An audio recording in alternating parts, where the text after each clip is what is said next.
दोस्तों, इस दुनिया में भाई भाई का दुश्मन क्यों बन जाता है? धोखा करके भाई की संपत्ति क्यों हड़प लेता है? आइए इस कहानी के माध्यम से समझते हैं।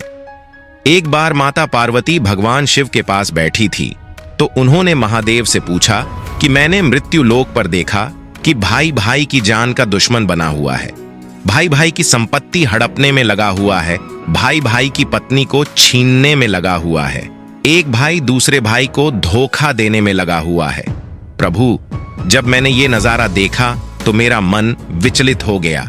इसीलिए मैं आपसे 2 प्रश्न पूछना चाहती हूँ। यदि आप मेरे प्रश्नों का उत्तर देकर मेरे मन को संतुष्ट कर दें तो आपकी बड़ी कृपा होगी।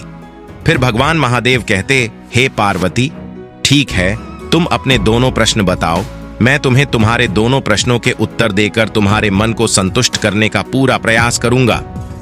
माता पार्वती कहने लगी, प्रभु, मेरा पहला प्रश्न है कि भाई भाई का दुश्मन क्यों बन जाता है। मेरा दूसरा प्रश्न है, भाई का हिस्सा हड़पने वाले व्यक्ति को कौन सी सजा मिलती है। फिर भगवान शिव कहते हैं, हे पार्वती, तुम्हारे दोनों ही प्रश्न बहुत ही महत्वपूर्ण हैं। जो भी इन प्रश्नों से प्राप्त ज्ञान को अपने जीवन में उतारेगा वो कभी भी अपने भाई का दुश्मन नहीं बनेगा। वो अपने भाई का हिस्सा कभी भी नहीं हड़पेगा। वो अपनी भाई की पत्नी को कभी छीनने की कोशिश नहीं करेगा। भगवान शिव कहते हैं, मैं तुम्हें तुम्हारे दोनों प्रश्नों के उत्तर देने से पहले एक छोटी सी कहानी सुनाता हूं। इस कहानी को बहुत ही ध्यान से सुनना। यदि तुमने इस कहानी को ध्यान से सुना तो निश्चित ही तुम्हारे दोनों प्रश्नों का उत्तर तुम्हें मिल जाएगा और तुम्हारा मन पूरी तरह से संतुष्ट हो जाएगा। फिर माता पार्वती भगवान शिव को कहानी पूरी सुनने का वचन देती हैं और कहती हैं, आप कहानी शुरू कीजिए, मैं कहानी को पूरा मन से सुनूंगी। दोस्तों, तो कहानी शुरू करने से पहले मेरा आप सभी से अनुरोध है कि आप हमारी कहानी में खो जाएं, उससे पहले हमारे चैनल को सब्सक्राइब करके बेल आइकन अवश्य दबा लें, जिससे हमारी हर वीडियो का नोटिफिकेशन सबसे पहले आप तक पहुंच सके और आप हमारी हर वीडियो से प्राप्त ज्ञान को अपने जीवन में उतार सके। तो ले कहानी शुरू करते हैं। भगवान शिव कहते हैं, हे पार्वती, एक नगर में राजा था। उसके महल में एक बहुत ही सुंदर बाग था। उस बाग में तरह तरह के फूलों के पौधे और अनेक प्रकार के मीठे फलों के पेड़ थे। इसके अलावा उस बाग में सबसे आश्चर्यजनक चीज थी। एक सेब का पेड़ था जिसमें सोने के सेब लगते थे। उस राजा ने उस पेड़ की देखभाल के लिए खास इंतजाम कर रखा था। जब इसके फल पकते थे तो चौकीदार रात दिन उस पेड़ का पहरा दिया करते थे ताकि कोई सोने का सेब चुरा ना सके। भगवान शिव कहते हैं, हे पार्वती, लेकिन एक दिन की बात है, जब बाग के माली ने सोने के सेबों को गिना तो उसमें एक सेब गायब था। माली तुरंत दौड़ता हुआ राजा के पास पहुंचा और राजा को सेब के पेड़ पर एक फल कम होने की खबर दी। राजा ने यह बात सुनी तो उसे बड़ा आश्चर्य हुआ कि बाग में उस पेड़ की देखभाल का इंतजाम करने के बाद उस पेड़ से फल कैसे चोरी हो गया। राजा ने ऐलान किया कि जिस व्यक्ति ने उस पेड़ का सेब चुराया है, उस व्यक्ति को जो भी कपड़ कर लाएगा उसे इनाम दिया जाएगा। राजा के 3 बेटे थे। सबसे बड़ा राजकुमार राजा से कहने लगा, पिताजी, रात को मैं बाग में पहरा दूंगा और चोर को पकड़ने की कोशिश करूंगा। फिर राजा ने अपने बड़े बेटे यानी बड़े राजकुमार को बाग में पहरा देने का आदेश दिया और चोर को पकड़ने की इजाजत दे दी। वो बड़ा राजकुमार रात में पहरा देने लगा, लेकिन 2 घंटे बाद ही बड़े राजकुमार को नींद आ गई और वो सो गया। भगवान शिव कहते हैं, हे पार्वती, वो राजकुमार सुबह उठकर उसने सेबों को गिना तो वो देखकर चकित रह गया कि रात भर में एक सेब और गायब हो गया। फिर इसके बाद दूसरी रात को मझले राजकुमार ने पहरा देने का काम संभाला तो उसे भी नींद आ गई और तीसरे दिन भी सेब चोरी हो गया। पेड़ से लगातार फल चोरी होने से वो राजा बड़ा चिंतित था और दरबारी की भी समझ में नहीं आ रहा था कि क्या किया जाए। ये सोचते हुए सब उदास बैठे थे।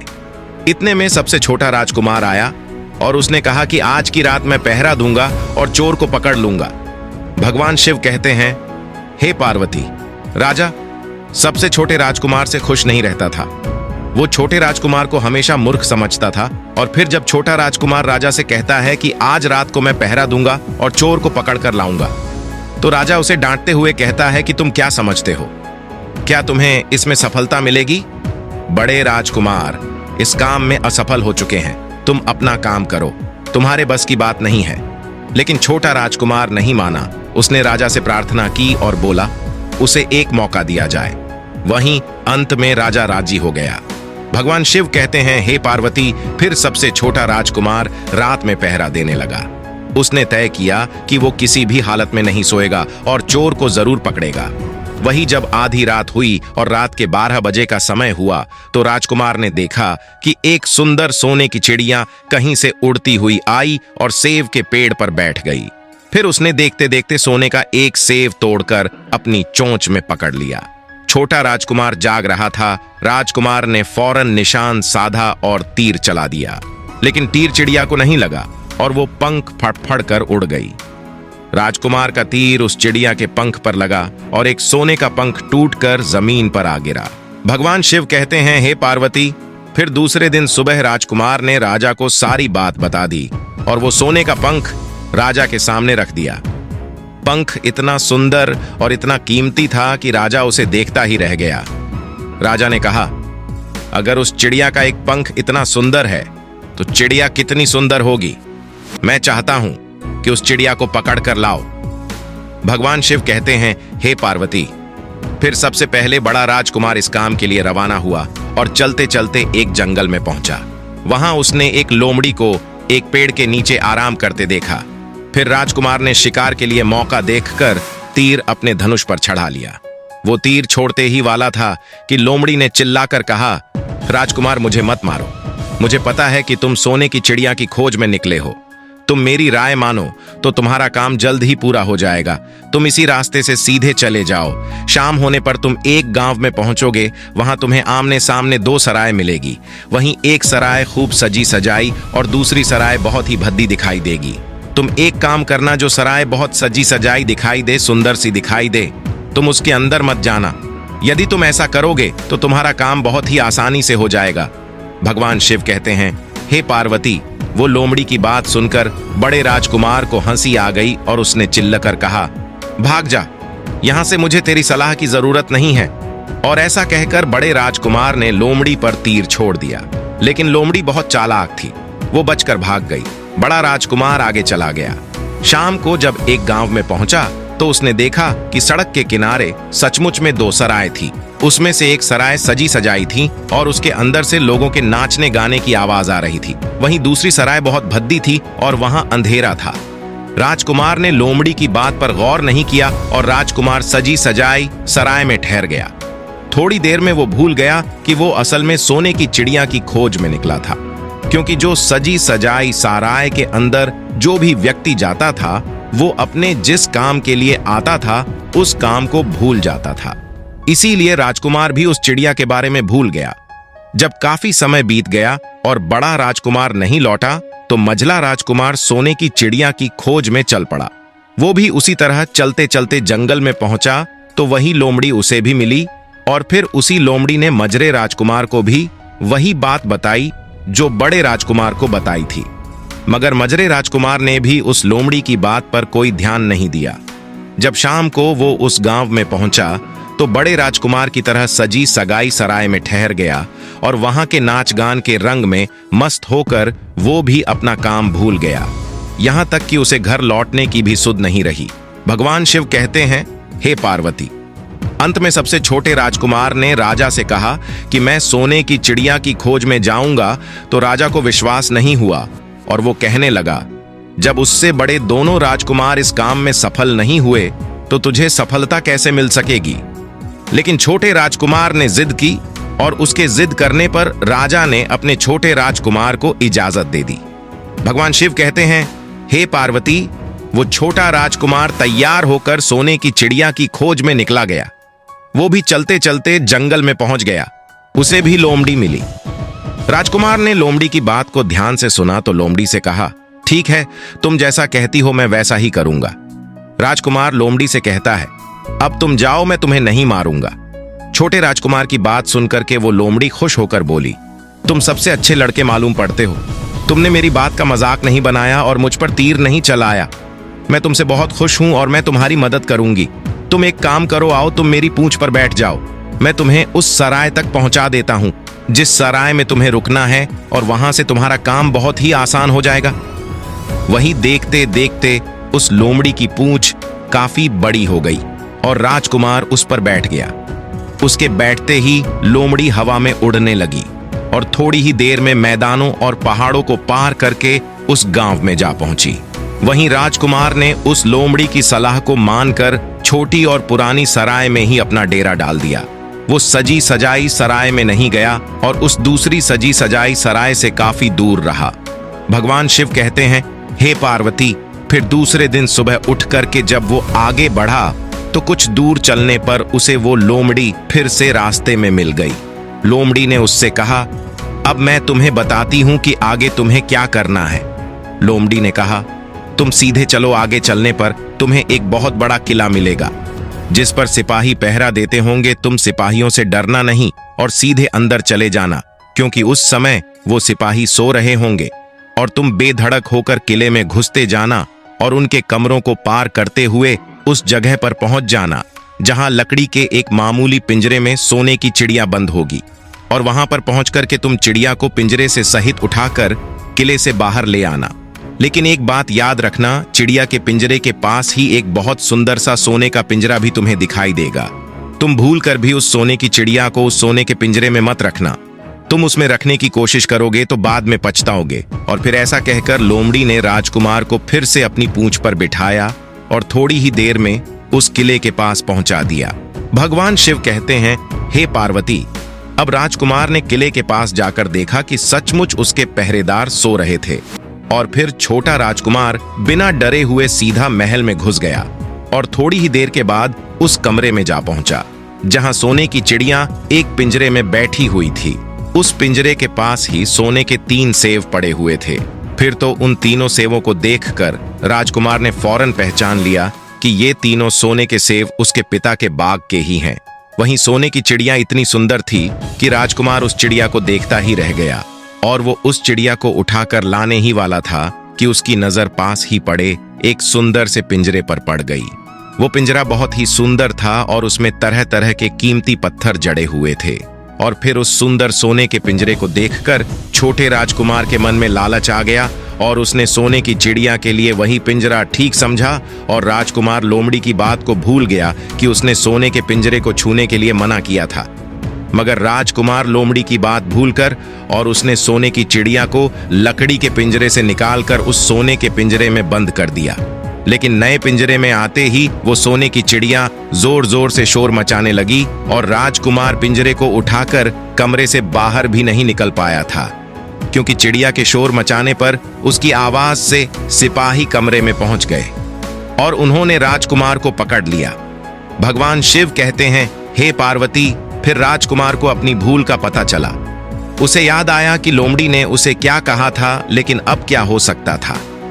सिपाही उस छोटे राजकुमार को पकड़कर राजा के दरबार में ले गए। वहीं राजा के पूछने पर राजकुमार ने सारी बात राजा को बता दी। फिर राजकुमार की बात को सुनकर राजा ने कहा, तुम मेरे महल में चोरी करने के लिए घुसे थे, मैं तुमको माफ नहीं कर सकता। तुम्हें फांसी की सजा दी जाएगी, लेकिन मैं तुम्हें एक मौका दे सकता हूं। अगर तुम मेरे लिए सोने का घोड़ा लाकर दो तो मैं तुम्हें ना सिर्फ छोड़ दूंगा बल्कि सोने की चिड़िया भी तुमको दे दूंगा। वहीं राजकुमार को अपनी जान बचाने के लिए राजा की शर्त माननी पड़ी और वो सोने के घोड़े की तलाश में निकल पड़ा। वो किले के बाहर जाने पर छोटे राजकुमार ने देखा कि लोमड़ी उसका इंतजार कर रही है, और फिर उसने लोमड़ी को सारी बातें बताई। तो लोमड़ी ने निराश होते हुए कहा कि मैं अब तुम्हारी कोई मदद नहीं करूंगी। तुमने मेरे कहने के अनुसार काम नहीं किया। मैंने जिस तरह से कहा था, अगर तुम उस तरह से काम करते तो मुसीबत में नहीं फंसते और सोने की चिड़िया भी तुम्हारे हाथ में होती।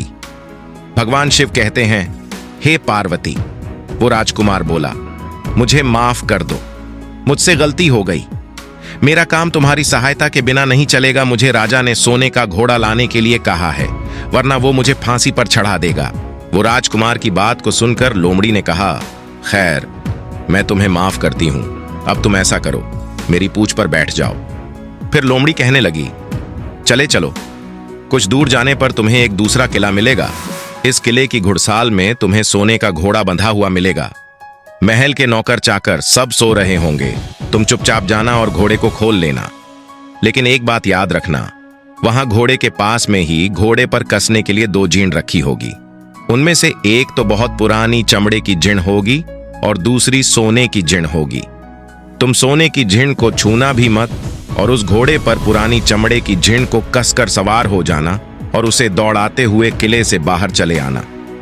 वहीं लोमड़ी की बात सुनकर छोटे राजकुमार ने वादा किया कि वो ठीक वैसा ही करेगा। और फिर लोमड़ी ने उस छोटे राजकुमार को अपनी पूंछ पर बैठाया और कुछ ही देर में उस किले के पास पहुंचा दिया।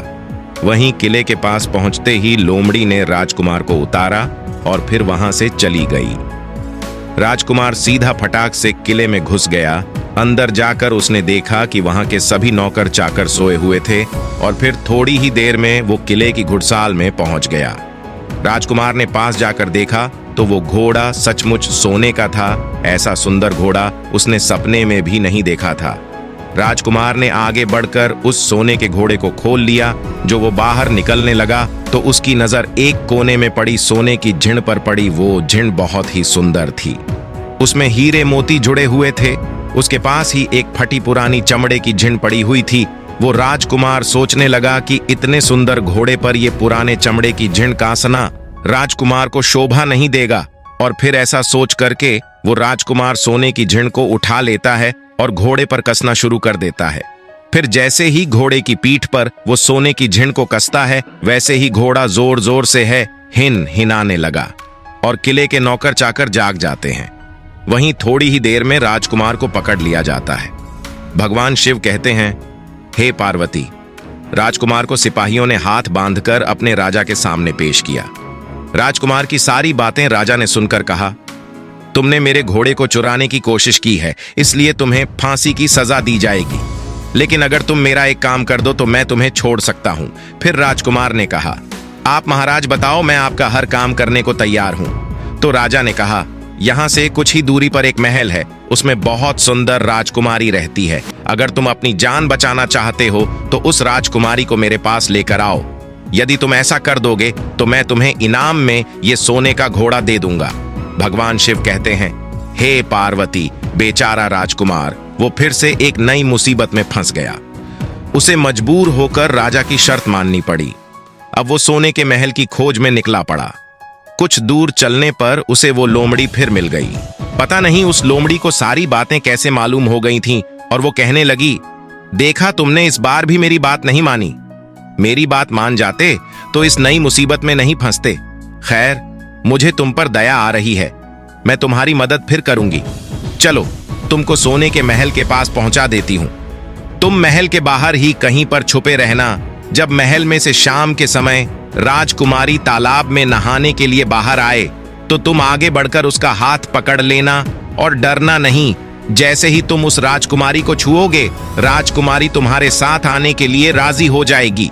लेकिन एक बात याद रखना, तुम उसको वहां से सीधे अपने साथ ले आना, उसे वापस महल में मत जाने देना। वो राजकुमारी तुमसे कहेगी कि मैं अभी अपने माता पिता से मिलकर आती हूं, लेकिन तुम उसकी बातों में मत आना, वरना फिर से मुसीबत में फंस जाओगे। भगवान शिव कहते हैं, हे पार्वती।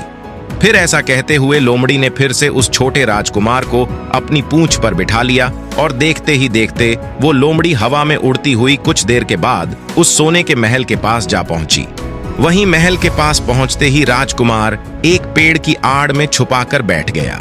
शाम को जब राजकुमारी नहाने के लिए किले से बाहर आई तो राजकुमार ने हिम्मत करके आगे बढ़कर उसका हाथ पकड़ लिया। उसके छूते ही राजकुमारी उसके साथ चलने के लिए तैयार हो गई और वो बोली, राजकुमार, तुम मुझे जहां भी ले जाना चाहोगे मैं तुम्हारे साथ चलूंगी, लेकिन मुझे थोड़ी देर के लिए अपने माता पिता से मिलकर आने दो। तो राजकुमार ने लोमड़ी की बात को याद किया और राजकुमार ने कहा, नहीं नहीं, ऐसा नहीं करना, तुम्हें तुरंत मेरे साथ चलना पड़ेगा। लेकिन राजकुमारी रोने लगी। इतनी सुंदर राजकुमारी थी कि राजकुमार उस राजकुमारी का रोना नहीं देख सका और उसका मन पिघल गया। छोटा राजकुमार अंत में राजी हो गया और बोला, जाओ, थोड़ी देर के लिए माता पिता से मिलकर लो, लेकिन फिर तुरंत बाहर चली आना। भगवान शिव कहते हैं, हे पार्वती। लेकिन राजकुमारी ने जैसे ही किले में कदम रखा, किले के पहरेदार जाग गए और उन्होंने राजकुमार को पकड़ लिया। वहीं राजकुमार बहुत पछताया। लेकिन अब क्या हो सकता था। सिपाहियों ने उसे अपने राजा के सामने पेश किया।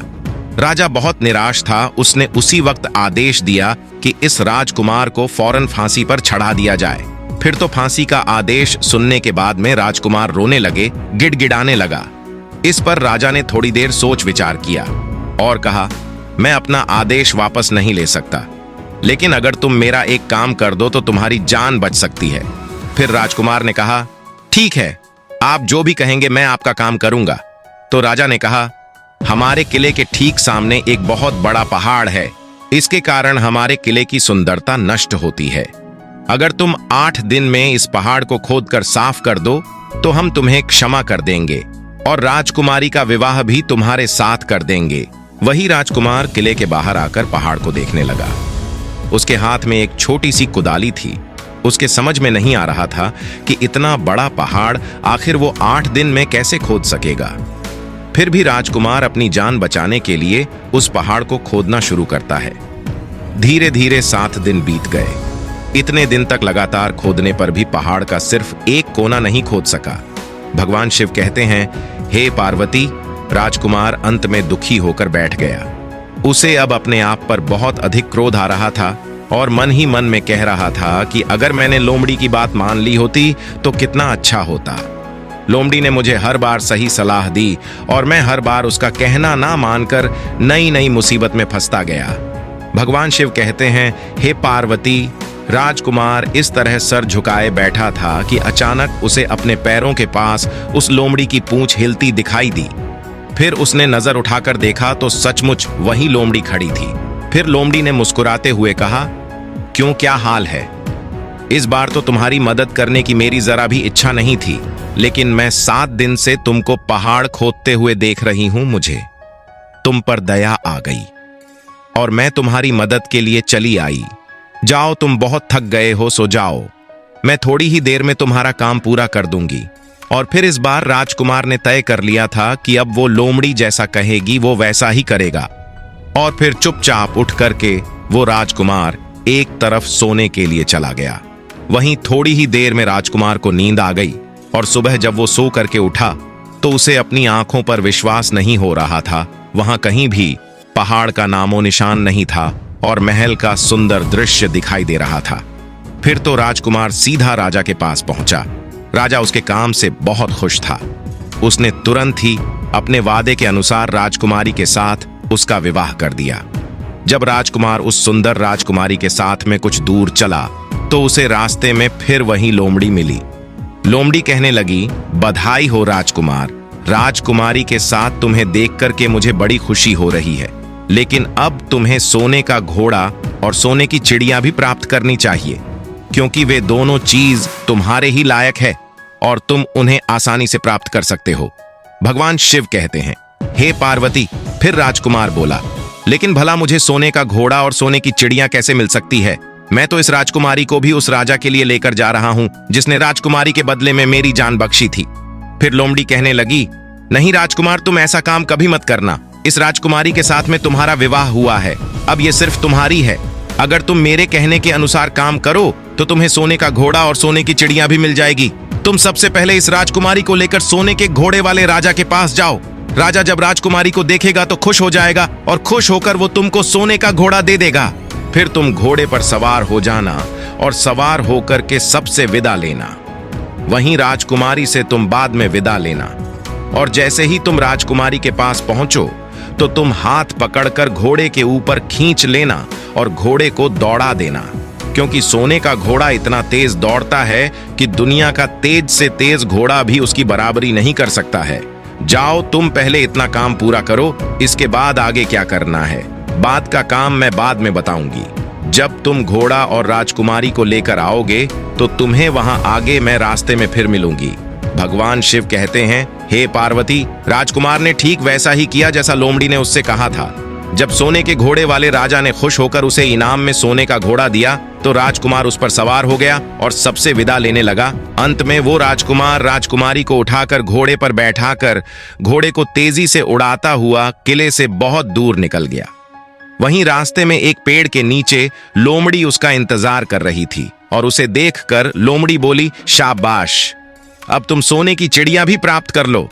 जब तुम सोने की चिड़िया वाले राजा के पास पहुंचोगे तो वो इस घोड़े को देख करके बहुत ही खुश होगा। तो तुम उससे कहना कि पहले सोने की चिड़िया का पिंजरा मेरे हाथ में दे दो, तब मैं ये घोड़ा तुमको दूंगा। फिर जैसे ही राजा जब वो पिंजरा तुम्हारे पास लाए तो तुम पिंजरा उसके हाथ से छीन लेना और घोड़े को दौड़ा देना। बस ऐसे चिड़िया तुमको मिल जाएगी और कोई तुम्हें पकड़ भी नहीं सकेगा। भगवान शिव कहते हैं, हे पार्वती, इस बार भी राजकुमार ने ठीक वैसा ही किया जैसा लोमड़ी ने बताया था, और वो राजकुमारी के साथ ही घोड़े पर बैठा रहा। और जब राजा ने उसके हाथ में सोने की चिड़िया का पिंजरा दिया तो उसने तुरंत घोड़े को वहां से भगा दिया। सोने का घोड़ा हवा से बातें करने लगा। वहीं कुछ दूर चलने पर लोमड़ी फिर उसे मिल गई। राजकुमार ने उससे कहा, तुमने मेरी बहुत बड़ी मदद की है। तुम्हारी वजह से मुझे न सिर्फ सोने की चिड़िया मिली बल्कि सोने का घोड़ा और इतनी सुंदर राजकुमारी भी मिल गई। बताओ मैं तुम्हें क्या इनाम दूं? मैं तुमको कुछ ना कुछ देना चाहता हूं। फिर राजकुमार की बात को सुनकर वो लोमड़ी कहने लगी, अगर तुम खुश हो तो मेरा एक काम कर दो, तुम मुझ पर एक तीर चला करके मुझे मार दो। इस समय तुम यही सबसे बड़ा काम मेरे लिए कर सकते हो। फिर लोमड़ी की बात सुनकर राजकुमार कहने लगा, भला ऐसा कैसे हो सकता है? तुमने मेरी इतनी मदद की है और मैं बदले में तुम्हें मार दूं? ऐसा कभी नहीं कर सकता।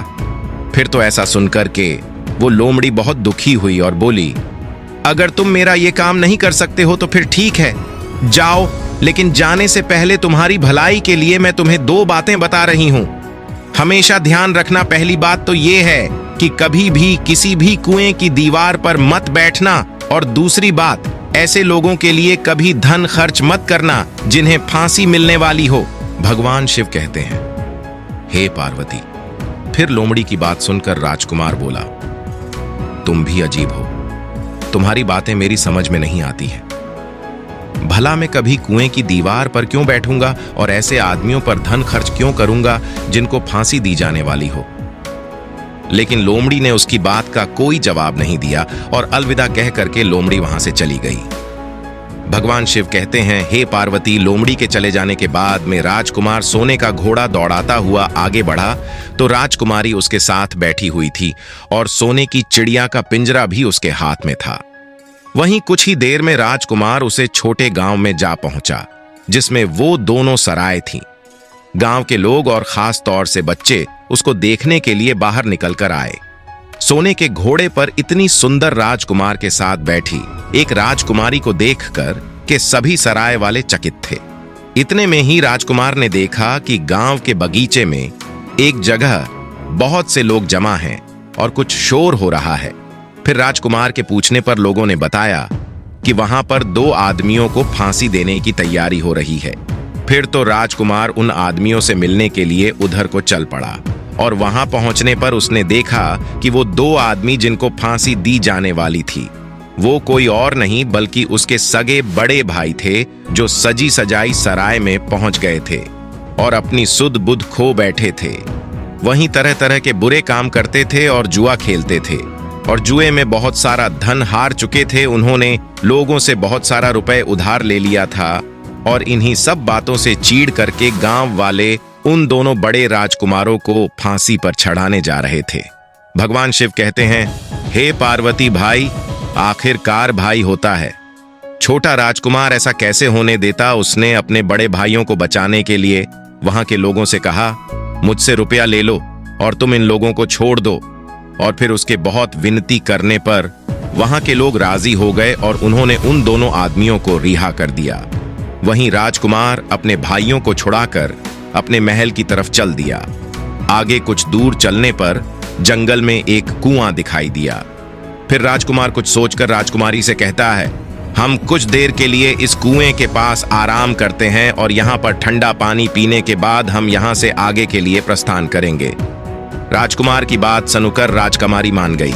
इधर राजकुमार लोमड़ी की दोनों बातों को भूल चुका था, जो कि लोमड़ी ने विदा के समय कहा था कि कभी भी घोड़े से उतरकर कुएं की दीवार पर मत बैठना और कभी भी ऐसे आदमियों की मदद मत करना जिनको फांसी लगने वाली हो। वही जैसे ही छोटा राजकुमार राजकुमारी के साथ में उस कुएं के किनारे पर बैठा, तब तक उसके दोनों बड़े भाई आ गए। वो उससे जलने लगे। इसको तो सुंदर राजकुमारी मिल गई और इतना सारा धन भी मिल गया और पिताजी भी इसकी बुद्धिमानी की प्रशंसा करेंगे। इसकी घर में इज्जत बढ़ जाएगी। कल तक पिताजी इसे मूर्ख समझते थे, आज यही बुद्धिमान माना जाएगा। इसलिए दोनों भाइयों ने सलाह करके और मौका देखकर अपने छोटे भाई छोटे राजकुमार को कुएं में धकेल दिया और उसके बाद सोने का घोड़ा लेकर घोड़े पर राजकुमारी को बिठाकर सोने की चिड़िया का पिंजरा उठाकर वहां से चलते बने। और फिर इस प्रकार धन और राजकुमारी के लालच में बड़े दोनों भाइयों ने छोटे भाई को मौत के मुंह में धकेल दिया। फिर कुछ ही देर में दोनों बड़े राजकुमार अपने राज्य में लौट आए। घर लौटकर राजा से कहा, हम सोने की चिड़िया को पकड़कर लाए हैं। इसी चिड़िया ने हमारे बाग से सोने के सेब चुराए थे। हम ये सोने का घुड्डा और ये राजकुमारी लाए हैं। ये सब देखकर राजा बहुत खुश हुआ। सारे राज्य में वहां के लोग खुशियां मनाने लगे। वहीं राजकुमारी खुश नहीं थी, वो रो रही थी। उसने खाना पीना भी छोड़ दिया। वहीं घोड़े ने भी खाना बंद कर दिया और चिड़िया ने भी दाना पानी बंद कर दिया। राजा ने बहुत कोशिश की, लेकिन न तो राजकुमारी खुश हुई और ना ही सोने का घोड़े और ना ही सोने की चिड़ियों ने दाना खाना शुरू किया। भगवान शिव कहते हैं, हे पार्वती, उधर वो छोटा राजकुमार कुएं में गिर गया था, लेकिन वो मरा नहीं था। कुआं बहुत गहरा था, लेकिन उसमें पानी बहुत कम था। और उस लोमड़ी की बात याद आई तो वो पछताने लगा और सोचने लगा, अगर मैंने लोमड़ी का कहा मान लिया होता और शायद घोड़े से उतरकर इस कुएं के पास दीवार पर नहीं बैठता और मैंने अपने दोनों लालची भाइयों की मदद न की होती तो शायद आज मैं इस कुएं में न पड़ा होता। भगवान शिव कहते हैं, हे पार्वती, उस राजकुमार ने जैसे ही लोमड़ी को पुनः याद किया, लोमड़ी कुएं आ पहुंची और बोली, देखा राजकुमार, मैंने पहले ही तुम्हें समझाया था कि किसी कुएं की दीवार पर मत बैठना और ऐसे आदमियों की मदद मत करना जिन्हें फांसी दी जाने वाली हो, लेकिन तुम नहीं माने। खैर चलो, अब आखिरी बार मैं फिर तुम्हारी मदद कर देती हूँ। तुम मेरी पूंछ पकड़ करके कुएं से बाहर निकल आओ। और ऐसा का करके लोमड़ी ने अपनी पूंछ कुएं में लटका दी। देखते ही देखते पूंछ इतनी लंबी हो गई कि कुएं के पेंदे में पड़े राजकुमार के पास तक जा पहुंची। वहीं राजकुमार पूंछ को पकड़ करके कुएं से बाहर निकल आया और फिर लोमड़ ने उससे कहा, अब तुम अपने घर जाओ, लेकिन जरा होशियार रहना, तुम्हारे भाई तुम्हारी जान के दुश्मन हैं, वो लोग निश्चित तुम्हें मार देंगे। भगवान शिव कहते हैं, हे पार्वती, वो राजकुमार घर की ओर चल पड़ा। अपने राज्य में पहुंचने पर उसे एक भिखारी मिला तो भिखारी को उसने अपनी सुंदर कपड़े दान में दे दिए और उसके फटे पुराने कपड़े पहन लिए। इस तरह भैंस बदल कर वो छोटा राजकुमार अपने किले में पहुंच गया और वहां उसके पहुंचने पर एक बड़ी आश्चर्यजनक बात हुई। सोने का घोड़ा खुशी से है नाचने लगा और दाना खाने लगा। सोने की चिड़िया भी अपने पिंजरे में खुशी से फुदकने लगी और गाना गाने लगी। राजकुमारी ने भी अपने आंसू पोंछ लिए और वो भी खुश दिखाई देने लगी। इतना होने पर भी राजा की समझ में कुछ नहीं आया। फिर उसने राजकुमारी से इस खुशी का कारण पूछा तो राजकुमारी बोली, मैंने तो पहले ही आपको सारी कहानी बता दी थी। आपके बड़े और मझले राजकुमार ने छोटे राजकुमार के साथ धोखा किया है। इन्होंने आपके साथ भी धोखा किया है, लेकिन अब आपका छोटा राजकुमार यहां पर पहुंच चुका है, इसलिए मुझे बहुत खुशी हो रही है। उसी के साथ मेरी शादी हुई है और मैं उसी के साथ खुश रह सकती हूँ। फिर राजकुमारी ने राजा से इतनी बात कहकर मेले फटे पुराने कपड़े पहने एक आदमी तरफ इशारा किया और बोली, महाराज, वो देखो, आपका छोटा राजकुमार खड़ा है। भगवान शिव कहते हैं, हे पार्वती, राजा ने भी अपने छोटे राजकुमार को पहचान लिया और उस राजा ने अपने छोटे बेटे के बारे में विचार बदल दिए। वो सोचने लगे, मेरा छोटा बेटा मूर्ख नहीं बल्कि सबसे होनहार और बुद्धिमान है। अब तो वो उसको बहुत ही समझदार और बहादुर मानने लगा और अपने सबसे छोटे बेटे को सबसे अधिक प्यार करने लगा। और फिर राजा ने छोटे राजकुमार को राजा गद्दी पर बिठाने का निश्चय किया। वहीं राजा ने कहा कि भाई को कभी भी भाई की पत्नी को हड़पना नहीं चाहिए और ना ही भाई का कभी हिस्सा हड़पना चाहिए, ना ही लालच में आकर के भाई को मौत के घाट उतारना चाहिए। जो भी भाई अपने भाई के साथ में ऐसा करता है उसे दंडित अवश्य किया जाना चाहिए। राजा कहता है कि बड़े और मझले राजकुमार ने अपने छोटे भाई को ही धोखा नहीं दिया बल्कि राजा को भी धोखा दिया है। इससे राजा अपने बड़े राजकुमारों से बहुत नाराज था और फिर उसने दोनों बड़े राजकुमारों को सजा देने का ऐलान किया और अपने राज्य से हमेशा के लिए निकलवा दिया। और राजा कहने लगा, जो भाई भाई की पत्नी को छीनता है, जो भाई के साथ में गलत व्यवहार करता है, जो भाई के धन को हड़पता है, ऐसे भाई को हमेशा के लिए घर से बेघर होना पड़ता है। यही विधि का विधान है। भगवान शिव कहते हैं, हे पार्वती, जब राजा ने अपने दोनों बड़े राजकुमारों को राज्य से हमेशा के लिए निकलवा दिया, उसके बाद में बड़ी धूमधाम के साथ राजकुमारी के साथ राजकुमार का विवाह किया और फिर छोटा राजकुमार राजकुमारी के साथ में सुखी से रहने लगा। वो छोटा राजकुमार उस लोमड़ी को नहीं भूला था जिसने उसकी सहायता की थी और एक दिन समय निकालकर वो जंगल में उस लोमड़ी की खोज में निकला। बहुत ढूंढने के बाद में एक पेड़ के खोखले भाग में उसने उस लोमड़ी को चुपचाप बैठा हुआ देखा। लोमड़ी बहुत उदास थी और पहले से बहुत ज्यादा कमजोर हो गई थी। राजकुमार को देखते ही लोमड़ी ने उसे पहचान लिया और कहा, आओ राजकुमार, आज इधर कैसे आना हुआ? तो राजकुमार ने कहा, मैं आज तुम्हें ही ढूंढने के लिए आया हूं। चलो मेरे बाग में आराम से रहना, वहां तुम्हें किसी तरह की तकलीफ नहीं होगी। यहां तो जंगल में तुम्हें खाने पीने की तकलीफ होती होगी और जंगली जानवरों और शिकारी का डर हमेशा बना रहता होगा। लोमड़ी ने कहा, नहीं राजकुमार, मैं यहां पर ठीक हूं और भला अब तुम्हें मेरे दुखों से क्या लेना देना? तुम्हारा काम निकल गया। अब तुम राजकुमारी के साथ में सुखपूर्वक अपने महल में राज करो। भगवान शिव कहते हैं, हे पार्वती। फिर लोमड़ी की बात सुनकर छोटा राजकुमार बोला, नहीं, तुमने मेरा बड़ा उपकार किया है। मैं तुम्हें इनाम देना चाहता हूं और अपने साथ ही रखना चाहता हूं। राजकुमारी भी बहुत खुश होगी, वो भी तुमसे मिलना चाहती है। तो लोमड़ी ने कहा, अगर तुम सचमुच मुझे इनाम देना चाहते हो तो मेरा एक काम कर दो। मैंने तुमसे पहले भी कहा था कि तुम तीर चलाकर मुझे मार दो, इसी से मेरा लाभ होगा। असल में मैं तुम्हें अपनी कहानी सुनाती हूं। एक जादूगर ने मुझ पर जादू कर रखा है। मैं लोमड़ी नहीं हूं, मुझे उसके जादू के प्रभाव से लोमड़ी के रूप में रहना पड़ रहा है। मैं तो इस देश का राजकुमार हूं जहां की राजकुमारी से तुम्हारा विवाह हुआ है। असल में वो राजकुमारी मेरी छोटी बहन है जिसके साथ में तुम्हारी शादी हुई है। अगर तुम तीर चलाकर मुझे मार दोगे तो मैं इस जादू के प्रभाव से मुक्त हो जाऊंगा और फिर से राजकुमार बनकर अपने देश लौट सकूंगा। वहीं छोटा राजकुमार इस बात को सुनकर एकदम से आश्चर्य में पड़ गया और फिर उसने फौरन अपने धनुष पर तीर चढ़ाया और लोमड़ी के ऊपर छोड़ दिया। तीर लगते ही वो लोमड़ी मर गई और उसमें से एक सुंदर सा राजकुमार निकल आया। फिर दोनों राजकुमार आपस में गले मिले और इसके बाद दोनों राजकुमार वापस महल में लौट आए। वहीं राजकुमारी अपने भाई से मिलकर बहुत ही खुश हुई।